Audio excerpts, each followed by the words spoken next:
નમસ્કાર વિદ્યાર્થી મિત્રો અને વાલી મિત્રો. અહીંયા આપણે ધોરણ 10માં અને 12માં હમણાં ટૂંક સમયમાં પરીક્ષા આવી રહી છે. તો હવે એ બાબતે આપણે થોડીક કેવી રીતે તૈયારી કરવી, 10મું અને 12મું ધોરણ શું કામ બોર્ડ માટે મહત્વનું છે, એવી કઈ કઈ આદતો કેળવવાથી ઓછી મહેનતે સારા ટકા આવી શકે. તે ઉપરાંત આપણને અમુક પ્રશ્નો જે મૂંઝવતા હોય છે, વાંચેલું કેમ યાદ નથી રહેતું, થી લઈને આવા જે કઈ પ્રશ્નો છે એ પ્રશ્નોની આજે આપણે આ વિડીયોમાં ચર્ચા કરવાની છે. તો ચાલો આપણે આગળ જોઈએ. તો કેમ બોર્ડનું વર્ષ મહત્વનું છે? એક પ્રશ્ન છે કે ભાઈ બોર્ડનું વર્ષ કેમ મહત્વનું છે? આપણે દરેક વાલી મિત્રો છે, વિદ્યાર્થીઓ છે, ને વારંવાર આ પ્રશ્ન બોર્ડના વર્ષમાં જ કેમ આટલું બધું ફોકસ આપવામાં આવે છે? તો એક સીધું ને સામાન્ય વાત છે કે ધોરણ 1 થી લઈ અને 9 સુધી જ્યારે આપણે ભણતા આવ્યા છીએ ત્યારે મોસ્ટ ઓફલી કેવું હોય છે કે ચોથા ધોરણમાંથી પાંચમામાં આવ્યા, પાંચમામાંથી છઠ્ઠામાં, છઠ્ઠામાંથી સાતમા, સાતમામાંથી આઠમામાં અને આઠમામાંથી નવમામાં. તો આ જે ધોરણો આપણે પાસ કરતા આવ્યા એમાં આગળના ધોરણની અંદર આપણે કોઈ એવી વસ્તુઓ સિલેક્ટ કરવાની નહોતી હતી કે કયો વિષય લેવો, કઈ ફિલ્ડમાં જવું. પણ ધોરણ 10માં પછી અને ધોરણ 12 પછી આવી ફિલ્ડો તમારે અલગ અલગ પસંદ કરવાની હોય છે, વિષયો પસંદ કરવાના હોય છે. તો આવા પ્રશ્નો ઉદ્ભવતા હોય છે. તો હવે જોઈએ આપણે કે માની લો કે ધોરણ 10માં તમે અભ્યાસ કરી રહ્યા છો અથવા ધોરણ 10માં તમે આવવાના છો. તો ધોરણ 10નું પરિણામ આવ્યા બાદ મોટાભાગના વિદ્યાર્થીઓ 11-12 સાયન્સ, કોમર્સ, આર્ટ્સમાં જતા હોય છે. તો ઘણા વિદ્યાર્થીઓ ડિપ્લોમા પણ કરતા હોય છે.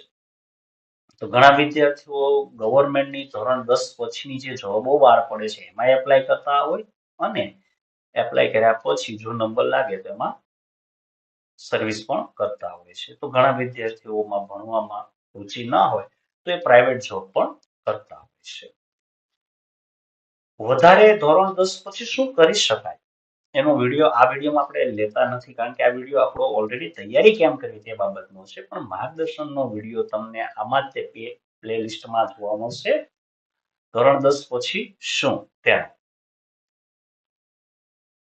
હવે જે વિદ્યાર્થીઓ 12માં અભ્યાસ કરે છે અથવા 11મો અભ્યાસક્રમ કરે છે, ભણે છે, તો એની માટે માની લો કે ઘણા વિદ્યાર્થીઓ સાયન્સ ફિલ્ડમાં, તો સાયન્સ ફિલ્ડમાં બે ભાગ આવે છે. માની લો કે જે લોકોએ બાયોલોજી વિષય લીધું છે તે લોકો મેડિકલ ફિલ્ડ, ડોક્ટર છે, પેરામેડિકલ છે, MBBS, દરેક ફિલ્ડ મેડિકલમાં જઈ શકે છે.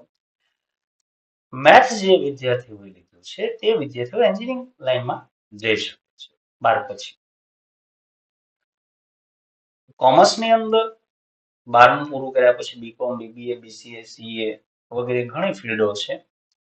એમ આર્ટ્સની અંદર પણ બીએ, ફાઇન આર્ટ્સ, બીએડ જે પણ ઘણી ફિલ્ડો છે. તો અત્યારે આમાં આપણે વધારે માહિતી નહીં લઈએ. આવો જ તમને વિડીયો 12 સાયન્સ પછી શું કરી શકાય, 12 કોમર્સ પછી શું કરી શકાય કે આર્ટ્સ પછી શું કરી શકાય તે પણ પ્લેલિસ્ટમાં તમને જોવા મળશે. તો ઘણા વિદ્યાર્થીઓ 12 પછી જે ગવર્મેન્ટની ભરતીઓ બહાર પડે છે તેમાં એપ્લાય કરતા હોય છે અને જોબ કરતા હોય છે. તો ઘણા વિદ્યાર્થીઓ મેં આગળ કીધું તેમ રુચિ ના હોય તો પ્રાઇવેટ જોબ પણ કરે છે. તો અહીંયા વાત એ છે કે 11, 10મું અને 12માં જે બોર્ડ આવે છે તે મહત્વનું અહીંયા આપણે સમજે. હવે જોઈએ વધારે વાત કે ભાઈ 10માં 7 લાખ વિદ્યાર્થીઓ ગુજરાત બોર્ડમાં પરીક્ષા આપે છે, અંદાજિત 7 લાખની આજુબાજુ. જ્યારે 12મા ધોરણની અંદર સાયન્સ, કોમર્સ બંને, આર્ટ્સ બધું થઈને 4 લાખ વિદ્યાર્થીઓ પરીક્ષાઓ આપે છે. તો બહુ મોટો સમૂહ છે આખા ગુજરાતના વિદ્યાર્થીઓની સાથે એક જાતની દોડ છે. અને એ 7 લાખ વિદ્યાર્થી અથવા 4 લાખ વિદ્યાર્થીમાં તમારે દોડીને આગળ જેમ બને તેમ નીકળવું છે. તો કેવી રીતે નીકળી શકાય? આપણે કેમ બીજા વિદ્યાર્થીઓથી આગળ નીકળી શકે મહેનત કરીને? તો એની બાબતે હવે આપણે ચર્ચા કરીએ. પણ એક વચ્ચે એક ચિત્ર લીધું છે. એક સાઈડ તમે જુઓ તો આ ગધેડો છે, બધા જ ઓળખીએ, અને આ ઘોડો છે એ પણ ઓળખીએ. તો ઉપર એક પ્રશ્ન આપ્યો છે કે મહેનત કોની વધારે ને ભાવ કોને વધારે? તમારો જવાબ બહુ સીધો ને સાદો આપણો જવાબ હોય કે ગધેડો મહેનત વધારે કરે પણ એને વેચવા જાવ તો ભાવ ઓછો આવે. સામે ઘોડો ઓછી મહેનત કરે પણ એનો ભાવ વધારે. કેમ? તો જે મહેનત છે એ મહેનત તમે કેવા પ્લાનિંગ થી કરો છો અને માર્કેટમાં એની શું વેલ્યુ છે એને આધારે અહીંયા મહત્વ લેવામાં આવ્યું છે. જોઈએ તો હવે આગળ સારું પરિણામ લાવવા શું કરવું જોઈએ? આપણે ઘણી મોટિવેશનલ સ્પીચો સાંભળતા હોઈએ, ઘણા વિડીયો પણ જોતા હોઈએ, પણ પ્રેક્ટિકલ અહીંયા શિક્ષણ સાથે જોડાયેલા શિક્ષક તરીકે કામ કરેલો એટલે પ્રેક્ટિકલ વાત કરીએ તો એવું શું કરવું જોઈએ કે જેથી કરીને આપણે ઓછી મહેનતે સારા ટકા લાવી શકીએ? સૌથી પહેલા આપણો ગોલ નક્કી કરવો જોઈએ. બહુ સીધું ને સાદું વાક્ય. માની લો કે તમે 90%નો ગોલ નક્કી કરો છો. તમારી કેપેસિટી 75%ની કે 80%ની છે, તમે 90નો ગોલ નક્કી કરો છો. તો કે પછી માની લો તમારી કેપેસિટી 70ની છે, તમે 80% ગોલ નક્કી કરો છો. ગોલ હંમેશા આપણી કેપેસિટી કરતા 10 થી 15% વધારે હોવો જોઈએ. એ ગોલ આપણે માની લો કે જે ઘરમાં એવી જે દિવાલ છે કે જ્યાં આપણે રોજ આપણી નજર જતી હોય તો એવી જગ્યાએ તમે લખી નાખો. તમારી બુક્સ ની અંદર પહેલા પેજ ઉપર, પુઠા ઉપર, પાછળના પેજ ઉપર બધી જગ્યાએ લખી શકાય કે ભાઈ મારે 90% લાવવાના છે. એટલે રોજ આપણા મગજમાં જે વસ્તુ આપણે જોઈએ છીએ એ વસ્તુ આપણને સામે આવે તો આપણને ક્યારેક આપણા લક્ષ્યથી આપણે દૂર જઈએ તો આપણને તરત યાદ આવે મારે તો 90% લાવવાના છે તો મારે એટલી મહેનત કરવાની છે. તો સૌથી પહેલું કામ કરો, ગોલ નક્કી કરવાનું. કે ગોલ નહીં હોય તો તમે કઈ દિશામાં કેટલી મહેનત કરવી એ ખબર પડશે નહીં. આપણે ક્યાંય પણ જવું હોય તો ઘરેથી નીકળીએ તો એ પહેલા નક્કી કરીએ કે ભાઈ મારે ક્યાં જવું છે તો આપણે ત્યાં પહોંચીએ. નક્કી કર્યા વગરનું નીકળીએ તો ગોળ ગોળ ફરીને પાછા ઘરે આવી જઈએ. તો અહીંયા વાત ગોલની છે. ગોલ નક્કી કરીએ અને એ ગોલને એવી જગ્યા પર 4, 5, 10 જગ્યાએ લખી નાખો તમને રોજ દેખાય, જેથી કરીને તમારા મગજમાં કાયમ એક વાત યાદ રહે કે મારે આટલા ટકા લાવવાના છે. તો આપણું થયું આ પહેલું step. Second step, time management. ખૂબ મહત્વનું અને ખૂબ જરૂરી. વિદ્યાર્થીના જીવનમાં હોય કે પછી બિઝનેસમેનના જીવન હોય કે કોઈ પણ વ્યક્તિ હોય એને ટાઈમ મેનેજમેન્ટ જરૂરી છે. તો કેવી રીતે આપણે ટાઈમ મેનેજમેન્ટ ટાઈમ ટેબલ બનાવવું? ઘણા વિદ્યાર્થીનો પ્રશ્ન છે અમારે ટાઈમ ટેબલ તો બનાવીએ પણ હવે 3-4 દિવસ ચાલે, 5મા દિવસે પાછું હતી જશે થે વેસે થશે એવું. પણ આપણું જે ટાઈમ ટેબલ છે એકાદ બે દિવસમાં કદાચ આપણે આમ તેમ થઈ જાય તો ફરી વખત નવા દિવસે ફરી વખત એના એક ટાઈમ ટેબલ આપણે કામ કરવા પ્રયત્ન કરીએ. બની શકે કે મહિનામાં 4-5 દિવસ આપણે ટાઈમ ટેબલના શિડ્યુલથી આગા પાછા જઈ શકીએ. પણ મોટે ભાગે તો આપણે નથી કાંઈ બનાવેલું તો આપણું કોઈ મેનેજમેન્ટ નહીં હોય. પણ કંઈક બનાવ્યું છે તો 70% તો આપણે પાલન કરી શકીએ. તો જોઈએ એક ઉદાહરણ આપું કે ભાઈ કઈ રીતે આપણે બનાવી શકીએ. જેમ કે તમે જુઓ 5 થી 6:30, 5 વાગે જાગી જવું અને 5 થી 6:30 એટલે કે 1.5 કલાક તમે રીડિંગ કરી શકો. 7 થી 12:15 સ્કૂલ હોય, સ્કૂલેથી આવીને માની લો 3 કલાક તમે ક્લાસીસે જાઓ છો, ટ્યુશન ક્લાસીસે જાઓ છો. 4 થી 5 આવીને વાંચી પણ શકાય. ફ્રી ટાઈમ એટલે મોબાઈલ લેવો નહીં. તમે ફ્રી ટાઈમની અંદર તમે અધર એક્ટિવિટી કોઈ બી કરી શકો અથવા કોઈ અન્ય પુસ્તક વાંચી શકો. 5 થી 6 સ્કૂલ હોમવર્ક કરી શકાય. 6 થી 7 ફ્રી ટાઈમ ફરી વખત આપ્યો છે. ફ્રી ટાઈમ એટલે મેં કીધું એમ કે માઇન્ડ ફ્રેશ કરવા માટે મેડિટેશન કરી શકાય, ગમે તે કરી શકાય.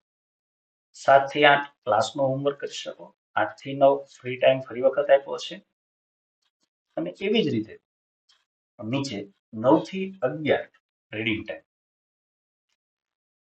તો ટોટલ આખા દિવસની અંદર આપણે રીડિંગ ટાઈમ ગણીએ તો 2 કલાક રાત્રે અને 1.5 કલાક સવારે, તો 3.5 કલાક રીડિંગ ટાઈમ થઈ ગયો.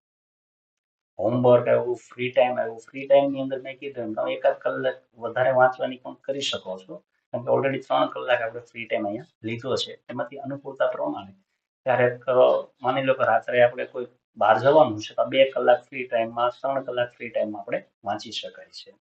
તો આ થયું ટાઈમ ટેબલ. તો બીજો મુદ્દો આપણો થયો ટાઈમ ટેબલ. આ મુદ્દા લખતા જજો, કારણ કે આ પ્રમાણે આયોજન કરીએ. આયોજન કર્યા પછી એને અનુકરણ કરીએ. ભલે 100% અનુકરણ ન કરી શકો તો કાંઈ નહીં, 70% તો અનુકરણ થશે ને થશે. પ્રયત્ન કરવો પડશે. ત્રીજું છે ખૂબ મહત્વનું, મેડિટેશન. રોજ 15 મિનિટ સવારે સાંજે ધ્યાનમાં બેસો. આજે સારી સારી યુનિવર્સિટીઓએ પણ સ્વીકાર્યું છે કે મેડિટેશન કરવાથી વિદ્યાર્થી હોય કે યુવાનો હોય કે વડીલો, દરેકની યાદશક્તિમાં વધારો થાય છે, એકાગ્રતા વધે છે. યાદશક્તિની બીજી કોઈ દવા નથી. ડોક્ટરો લખીને આપે તો કદાચ ખબર નહીં, પણ એ દવાઓ યાદશક્તિની નથી. આજે મેડિકલ સાયન્સ પણ સ્વીકારી લીધું છે કે મેડિટેશન કરવાથી યાદશક્તિમાં વધારો થાય, કારણ કે એકાગ્રતા વધે. બીજું કામ કરો, daily work on daily base, મતલબ રોજનું કામ રોજ કરી નાખો. ભાઈ આજે સ્કૂલે જે ચલાવ્યું છે, ઘરે આવીને એકવાર રીડિંગ કરી નાખ્યું, એનું લેસન કરી નાખ્યું, તૈયારી થઈ ગઈ. ક્લાસીસ, ટ્યુશન ક્લાસીસ ગયા તો ત્યાં જે ચાલે છે એને એકવાર તૈયાર કરી નાખો. એને જે પણ ચાલ્યું છે એ ફરી એક વખત એનું રિવિઝન કરી નાખીએ. તો 2 મુદ્દાઓ થયા. સૌથી મહત્વનું મેડિટેશન, 15 મિનિટ તમે જે ભગવાનને માનતા હો એનું નામ લ્યો, અથવા આંખ બંધ કરીને 15 મિનિટ બેસો, મેડિટેશન કરો, શ્વાસ ઉપર ધ્યાન. અને બીજી વાત છે daily work on daily base, મતલબ રોજનું કામ રોજ કરો. આ બધા મુદ્દા મિત્રો લખતા જજો. અને વાલી મિત્રોને એક સૂચના છે કે જો તમારા બાળકને વાંચેલું યાદ ન રહે તો બહુ મોટે ભાગે 24-25 વર્ષની એજ્યુકેશન લાઈફમાં મેં બહુ સાંભળ્યું છે કે ભાઈ અમારા બાળક વાંચે છે પણ યાદ નથી રહેતું. 70%, 90% વિદ્યાર્થીઓની ફરિયાદ છે કે વાંચેલું યાદ નથી રહેતું. વાંચેલું યાદ નથી રહેતું, ગીત સાંભળે તો યાદ રહે છે, ગીત જોવે તો યાદ રહે છે. મતલબ ત્યાં એકાગ્રતા મન છે.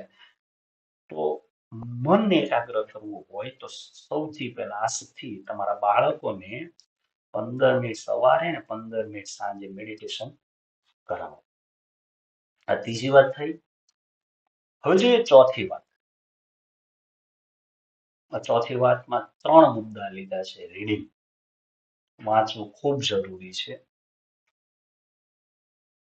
એમ કહું કે 70% વાંચો છો, 30% રાઇટિંગ લખો.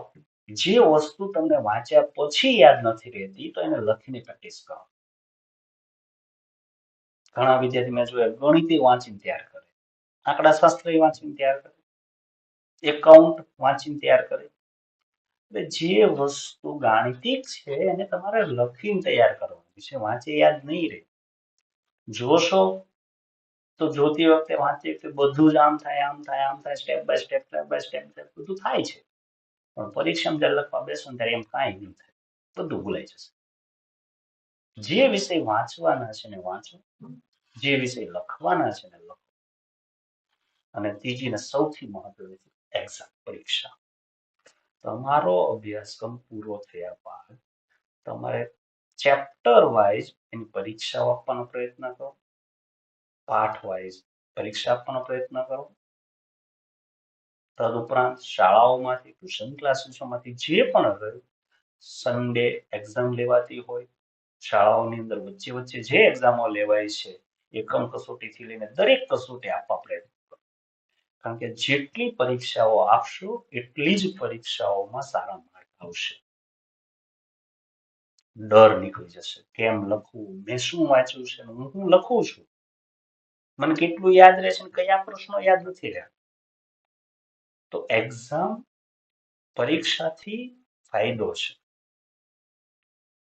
મેં કીધું એમ કે આટલા સમયના શૈક્ષણિક કાર્યમાં મેં જોયું છે કે વિદ્યાર્થીઓ માત્ર જો અભ્યાસ પર ધ્યાન આપે તો ટકાવારી નહીં આવે. અભ્યાસની સાથે સાથે જેટલી અભ્યાસની તૈયારી કરે એટલી જ પરીક્ષાની તૈયારી કરવી પડશે, પેપર આપવા પડશે. જેટલા પરીક્ષાના પેપર આપશો એટલું વધારે ને વધારે માર્ક આવવા પ્રયત્ન મતલબ શક્યતા વધશે. તો ચોથા મુદ્દાની અંદર 3 વસ્તુ રીડિંગ, રાઇટિંગ ને એક્ઝામ. આ ત્રણ મહત્વના છે. તમે આ ત્રણેય મુદ્દા લખી લો. ત્રણેય એટલા જ મહત્વના છે. પરીક્ષા તો લાસ્ટ 2 મહિનામાં એટલા પેપર લખો કે તમે કયું વસ્તુ ભૂલો છો, કયો પ્રશ્ન ભૂલો છો એ પણ તમને યાદ રહી જવું જોઈએ. તો આ પરીક્ષાનું મહત્વ છે. ઘણા વિદ્યાર્થીઓ, મોટા ભાગના વિદ્યાર્થીઓ પરીક્ષાને ગૌણ સમજે. ભાઈ બોર્ડની એક્ઝામમાં જોઈ લેશું થઈ જશે, નહીં. અહીંની એક્ઝામોમાં જેવી તૈયારી કરી હશે એવી જ બોર્ડમાં તમને સફળતા અપાવશે. અરે આજનો ક્રિકેટર પછી રોહિત હોય, કોહલી હોય, કોઈ પણ ક્રિકેટર હોય, એને પણ આગલા દિવસોમાં નેટ પ્રેક્ટિસ કરવી પડે છે. રોજ ક્રિકેટ રમે છે છતાં એને નેટ પ્રેક્ટિસ કરવી પડે છે. તો આપણે બોર્ડની એક્ઝામ દેવા જઈએ છીએ એ પહેલા આપણે પણ આ એક્ઝામોની તૈયારી કરવી પડે છે. તો આ 3 મુદ્દા સમજાણા છે. હવે આપણે આગળ જઈએ 5મા મુદ્દામાં. 5મી વાત છે અને સૌથી મહત્વની વાત, રીડિંગ મેથડ. મોટામાં મોટા વિદ્યાર્થીઓ 90% જો કોઈ ભૂલ કરે છે તો રીડિંગ મેથડમાં કરે છે. એક બહુ 3 વ્યક્તિઓના બહુ મહત્વના ચિત્રો આપેલા છે. મોટા ભાગના 90% વિદ્યાર્થીઓ ક્યાં વાંચે છે? વાલી મિત્રો, એક પ્રશ્ન છે, તમે પણ તમારા બાળકો ક્યાં વાંચે છે ને એક વખત એ જોઈ લો. તો 90% વિદ્યાર્થીઓ કા સોફા પર બેસીને વાંચે છે, કા પલંગ પર બેસીને વાંચે છે, કા બેડ પર બેસીને વાંચે છે. હવે થાય શું? શરૂઆતમાં આપણા બાળકો એલ આકારથી આમ બેઠા છે, આમ એલ આકાર, સરસ મજાના પલોઠી વાળી, હાથમાં પુસ્તક વાંચતા હોય છે. પછી 10 મિનિટ, 15 મિનિટ, અડધી કલાક પછી ધીરે થઈને પગ લાંબા કરશે, પાછળ કમર સાઈડ તકિયો મૂકશે અને વાંચશે. વળી 10-15 મિનિટ પછી તકિયો સીધો પાછળ કમરથી લઈને માથા તરફ, જેમાં ભાઈ બેઠા છે તે પ્રમાણે, સૂતા છે તે પ્રમાણે વાંચશે. થોડી વાર પછી જે એલ થી શરૂઆત કરી હતી ને એ આઈ તરફ, જેમાં ભાઈ અહીંયા તમે જોઈ શકો છો, ચોપડી ઉત્તરમાં અને વિદ્યાર્થી દક્ષિણમાં. તો જે જગ્યા પર તમે વાંચો છો એ બધી જગ્યાઓ વાંચવાની નથી, પથારી છે. અમુક તો પથારી છે અને પથારી પર વાંચવાથી વાંચવાની પથારી ફરી છે. બહુ સીધું ને સાદું સૂત્ર છે. તો ઉત્તમ વાંચવાનું યાદ નથી રહેતું એનું એક મોટું કારણ આ પણ છે. મોટું કારણ. ઉત્તમ વાંચવાનું કેવું બને? તો તમારા ઘરમાં સાદી ખુરશી હોય તો સાદી ખુરશી, ટેબલ હોય તો ઠીક છે, નકર ટીપાઈ પણ લઈ શકાય. ત્યાં તમારા પુસ્તકો મૂકી શકો, પેન પેન્સિલ રબર મૂકી શકો અને આવી રીતે ખુરશી ઉપર બેસીને વાંચવાનો પ્રયત્ન કરો. શાંત જગ્યા ઉપર, રૂમના કોઈ બી ખૂણા પર બેસીને તમે વાંચી શકો છો. અને જો ઘરે વાંચવાની સુવિધા ન હોય તો આજુબાજુમાં લાઇબ્રેરી હોય તો વાંચવા જઈ શકાય છે. તો 5મી વસ્તુ આપણી આ શીખવાડે છે કે આપણી જે વાંચવાની મેથડ છે, પદ્ધતિ છે, એ આપણે બદલવાની જરૂર છે. જેટલા વિદ્યાર્થી મિત્રો આવી રીતે વાંચે છે, સૂતા સૂતા, બેડ ઉપર, પલંગ ઉપર, સોફા ઉપર, તો આજથી બંધ કરજો અને ખુરશી નો ઉપયોગ કરજો. જો ટેબલ હોય તો બેસ્ટ છે. ન હોય તો ટીપાય પણ ચાલે. આ 5મી વાત થઈ. હવે લઈએ આપણે 6ઠ્ઠી વાત, પોઝિટિવ વાતાવરણ બનાવો. પોઝિટિવ. નેગેટિવ વિચાર જેવા તમે કરશો તો દુનિયાનું એક ખૂબ મહત્વનું સૂત્ર છે તથાસ્તુ. જેવું વિચારશો એવું મળશે. પોઝિટિવ. ઘણા વિદ્યાર્થીઓ વાંચતા ફરિયાદ કરતા, સાહેબ હું વાંચું બધું યાદ નથી રહેતું. પપ્પાનું વાંચે બધું યાદ નથી રહેતું. ઈશ્વર કહેશે તથાસ્તુ, ભગવાન કહેશે તથાસ્તુ, કુદરત કહેશે તથાસ્તુ. અરે વાંચો છો પોઝિટિવ રહો. જે વાંચો છો, અને વાંચવામાં મેં કીધું એમ ઘણા વિદ્યાર્થીઓ પ્રશ્ન જ વાંચતા નથી, જવાબ 5-5 વાર વાંચી નાખે. અને પરીક્ષામાં પૂછાવાનો પ્રશ્ન છે પછી ભૂલી જાય કે મારે શું લખવાનું છે. પરીક્ષામાં બહાર નીકળી મિત્રો કે ભાઈ આમાં મને તો આવડતું તો આખો પ્રશ્ન જ ખબર નથી હોતી, તો એ પણ ઇફેક્ટ કરે છે. પણ સૌથી વધારે તમને અસર કરશે તમારું મગજ. તમે જેટલા પોઝિટિવ ઘરમાં પોઝિટિવ વાતાવરણ રાખો. આપણા બાળકને બીજા બાળકો સાથે સરખાવો ને, આપણું બાળક જેવું પણ છે એવું આપણે માટે મહત્વનું છે. એની કેપેસિટી પ્રમાણે, એની ક્ષમતા પ્રમાણે એ ટકા લાવશે. પણ કમસે કમ એને નેગેટિવ વિચાર ના, બીજાની સામે ઉતારી પાડવું, વારંવાર ડબો કહેવો, ઠોઠ વિદ્યાર્થી કહેવો, આવા શબ્દોથી નેગેટિવ વાતાવરણ હોય. હોશિયાર છે, વાંચે છે, મહેનત કરે છે, તારે ટકા આવશે જ, આવા પોઝિટિવ વાક્ય બોલવામાં આવે તો 100% ઘરનું વાતાવરણ પોઝિટિવ થાય. અને વિદ્યાર્થી મિત્રોની વિનંતી, મગજમાંથી નેગેટિવ વિચાર કાઢી નાખો, નેગેટિવ દોસ્તારો કાઢી નાખો. જે પણ વિચારો છો પોઝિટિવ વિચારો. વાંચેલું 100% યાદ રહેશે.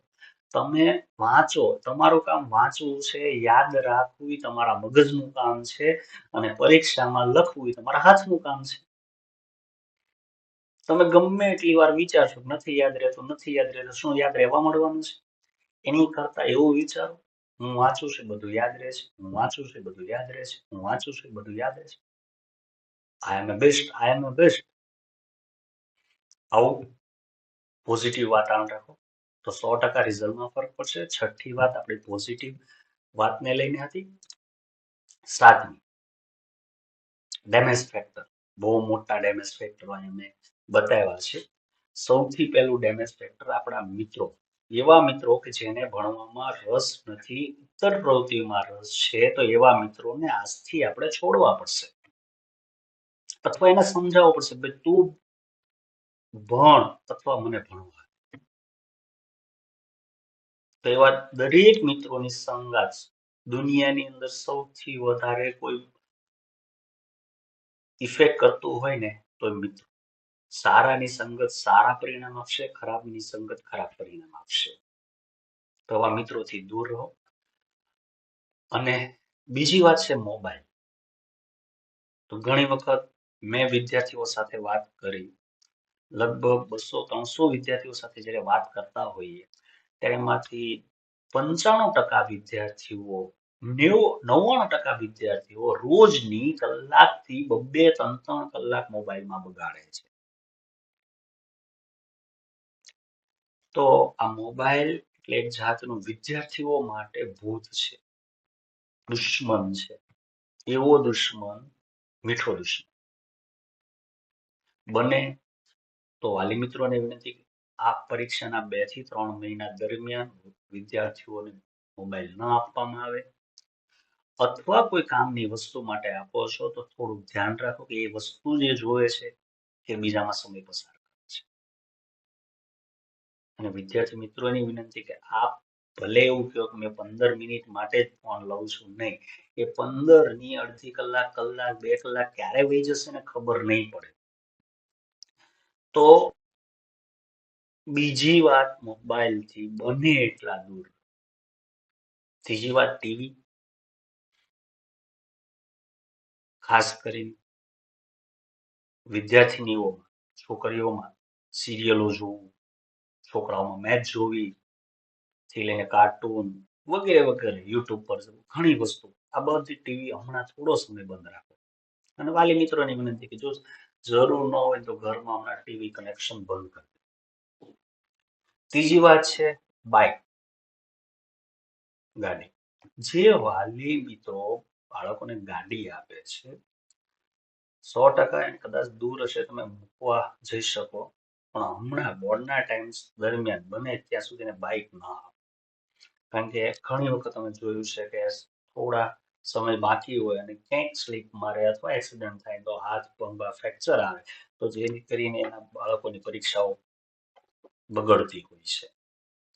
તો બને ત્યાં સુધી બાઇકનો ઉપયોગ ઓછો કરવો, આપવી નહીં. પાંચમી વાત છે social media, Facebook, Instagram, WhatsApp, YouTube. મેં કીધું હમણાં ઘણા વિદ્યાર્થીઓને પર્સનલી મળું છું તો પૂછું તમે શું કરો છો મોબાઈલમાં શું જોવો તો કે ભાઈ અમે રીલ્સ જોઈએ, બરાબર, શોર્ટ જોઈએ, વોટ્સઅપ પર સ્ટેટસ જોઈએ. અરે આ બધી વસ્તુ આપણો સમય બગાડે છે. સમય તો બગાડશે, તમારું મગજ બગાડશે અને સાથે સાથે આપણા મા બાપના પૈસા પણ બગાડશે. ગેમ રમે છે ઘણા વિદ્યાર્થીઓ. તો આ બધી જ વસ્તુઓ તમને રિઝલ્ટથી દૂર લઈ જવા માટેની છે. સ્ટેટસ જોવાથી તમારું સ્ટેટસ નહીં બને, સ્ટેટસ તમારે બનાવવું પડશે. તમે ગામના સ્ટેટસ જોવો છો તો તમારું સ્ટેટસ ક્યારેય ઊંચું ન થવાનું. તમે એવું સ્ટેટસ બનાવ ગામ તમારા સ્ટેટસ જુએ, બીજા લોકો તમારા સ્ટેટસ જુએ. તો આ પાંચમી વસ્તુ સોશિયલ મીડિયા મોટા ભાગના અત્યારે તો 8મા ધોરણ, 7મા ધોરણ, 5મા ધોરણથી આઈડી બની ગયા છે. વાલી મિત્રોને ખબર નથી હોતી, મા બાપને ખબર નથી હોતી, બરાબર, પપ્પા કી પરી, બરાબર, શેર, પાપા કા શેર, આવી ઘણી આઈડીઓ બનાવીને વિદ્યાર્થી મિત્રો વાપરતા હોય છે. બરાબર, તો મા બાપને ઉલ્લુ ન બનાવો. મા બાપ જે બી કરો છો મા બાપને જાણ કરીને કરો જેથી કરીને કાલ સવારે કોઈ બીજા વ્યક્તિ દ્વારા ખબર પડે તો એને આંચકો ન લાગે, દુઃખ ન લાગે. ત્યારબાદ છે સિગરેટ, દારૂ, આલ્કોહોલ, ડ્રગ્સ. જે વિદ્યાર્થીઓ આના રવાડે ચડ્યા છે પોતાનું તો જિંદગી ખરાબ કરે જ છે, સાથે સાથે મા બાપની જિંદગી પણ ખરાબ કરે છે, પોતાનું નામ ખરાબ કરે છે, પોતાના કુટુંબનું નામ ખરાબ કરે છે અને દેશના નાગરિકત્વને પણ ખરાબ કરે છે. તો આવા કેફી પીણાઓ, વ્યસનોથી પણ દૂર રહેવું જોઈએ. તો આ થઈ ડેમેજ ફેક્ટર. સાતમી વસ્તુ તો આપણા 7 વાત થઈ. આગળ મેં જે હમણાં વાત કરી એમ કે સમય, પૈસા અને મગજ, આ 3 વસ્તુ આગળના જે ફેક્ટરો આપણા જે છે એ ડેમેજ કરે છે. પૈસા બગડે આપણા, સમય આપણો બગડે અને ગેમ મોટા ભાગના વિદ્યાર્થી મેં જોયા છે ગેમ રમવાના રવાડે ચડ્યા છે, ઓનલાઈન ગેમ કરોડો રૂપિયા હારી જાય છે, મા બાપને ખબર નથી હોતી, પછી ચોરીના રવાડે ચડે, બાઇક ચોરવામાં નામ આવે કે પછી ઘર ચોરમાં ચોરી કરવામાં નામ આવતા હોય છે.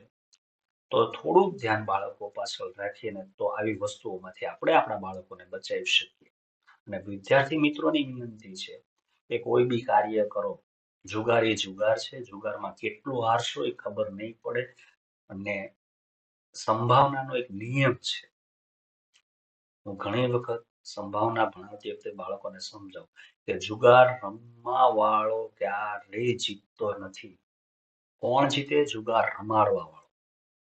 તો દુનિયામાં જેટલી પણ જુગારની એપ બનાવવામાં આવી છે બધી જુગારની એપ જેને બનાવી છે એ લોકો કમાશે, રમવાવાળા કોઈ કમાતા નથી.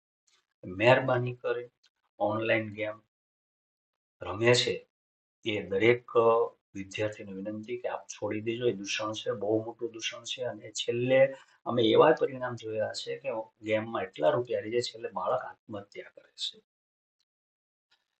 તો કોઈ પણ મા બાપ પોતાના બાળકને ન ખોવે આવા કારણોસર એ ખાસ મા બાપે કાળજી રાખી આજના સમયમાં. બીજું, આવનારા સમયમાં આપણે આપણા બાળકને કદાચ વ્યસનથી જેટલા રક્ષણ નહીં કરી શકીએ ને એનાથી વધારે દુશ્મન આ ઓનલાઈન ગેમ ને લઈને આપણા બાળકો માટે જોખમ છે. એટલે ખાસ વાલી મિત્રો આ ધ્યાન આપજો. આ એક સૂચના હતી. આગળ લાસ્ટમાં માન આપો દરેકને, મા બાપને, કુટુંબમાં અન્ય વ્યક્તિઓને, આપણાથી મોટા વ્યક્તિ, નાના વ્યક્તિ, દરેકને માન આપો, નમ્ર બનો. કારણ કે આજનો વિદ્યાર્થી જેવો 10માં આવે, 12માં આવે એટલે એવું સમજે આઈ એમ સમથિંગ, હું કંઈક છું. તો હું વિદ્યાર્થી મિત્રોને વિનંતી કરું છું, હજી તમે કાંઈ છો નહીં, તમે માર્કેટમાં હજી આવ્યા નથી, એટલે મહેરબાની કરીને નમ્ર બનો. તમારું વાણી, વર્તન, બોલવાની રીત વિવેકવાળી હોવી જોઈએ. તમે એજ્યુકેટેડ વ્યક્તિ છો એટલે માન આપો તો માન મળશે. તુકારો કરવો, નાની વ્યક્તિઓને જેમ ફાવે એમ બોલાવવું, અમુક વ્યક્તિઓ તો મોટી વ્યક્તિઓને જેમ ફાવે એમ બોલે, તો આ બધી વસ્તુ એજ્યુકેટેડ વ્યક્તિઓને સારી ન લાગે. તો ખાસ અને ખાસ કરીને તમને જેને જન્મ આપ્યો છે, તમારા મા બાપ ભલે તમારા કરતા ઓછું ભણેલા છે, નહીં ભણેલા હોય, અભણ હશે, પણ એ તમારા હિતેક્ષુ છે. એટલે ક્યારેય તેની સામે એવું વર્તન ન કરો કે એનું દિલ દુભાય, એની એવા શબ્દ ન વાપરો કે એનું અપમાન થાય. કારણ કે દુનિયામાં બે જ વ્યક્તિ છે જે સ્વાર્થ વગર તમને રાખશે, જમાડશે કે ભણાવશે. આ બંને વ્યક્તિઓને એવું વર્તન નહીં કરતા કે જેથી કરીને એમને દુઃખ લાગે. બાકી યુ કેન ડુ ઇટ, તમે કરી શકો છો. આ બધી જ વસ્તુ મેં જે 7 મુદ્દાઓમાં લીધા, એ 7 મુદ્દાઓ તમે કરી શકો એમ છો. બસ તમારે પ્રયત્ન કરવાનો છે, હારવાનું નથી. એટલે ટ્રાય કરશો તો 100% તમે આ વસ્તુ કરી શકશો. એકવાર ફરી વખત આપણે 7 મુદ્દા જોઈ જઈએ. તો ફર્સ્ટ આપણે શરૂ કરી હતી ગોલથી. ગોલ નક્કી કરવો. વિદ્યાર્થી મિત્રોને વિનંતી કે આપ લખતા જજો. સેકન્ડ, ટાઈમ મેનેજમેન્ટ કેવી રીતે બનાવવું, એક ઉદાહરણ સાથે મેં સમજાવ્યું. તમારા અનુકૂળતા સાથે પ્રમાણે તમે સવારે 5 વાગ્યાથી 11 વાગ્યા સુધીનું ટાઈમ ટેબલ બનાવી શકો છો. ત્યાર પછી ખાસ આ વિડીયોમાં સૌથી વધારે મેં જો કોઈ મુદ્દાને બહાર આપ્યો હોય તો મેડિટેશન છે. અને એમાં હું માનું છું અને આપણા ઋષિમુનિઓ માને છે કે મેડિટેશન ધ્યાન કરવું જોઈએ. ધ્યાન કરવાથી યાદશક્તિ 100%. એ આપણો ત્રીજો મુદ્દો હતો. ડેઈલીનું કામ ડેઈલી કરો. ચોથો હતો રીડિંગ રાઇટિંગ એક્ઝામનો. પાંચમો હતો કેવી રીતે વાંચવું, રીડિંગ મેથડ, ક્યાં આપણે ભૂલ કરીએ છીએ. છઠ્ઠો હતો પોઝિટિવ. સાતમો હતો કે આપણને જે અવરોધ ઉભો કરે એવા ડેમેજ ફેક્ટરો. તો આ 7 મુદ્દાઓ ને જો તમે લડો તો 100% યુ કેન ડુ ઇટ. અને આ 7 મુદ્દાઓ પર કામ કરો તો 100% તમે સફળ થાવ. બાકી બેસ્ટ ઓફ લક. અસ્તુ. જય હિન્દ.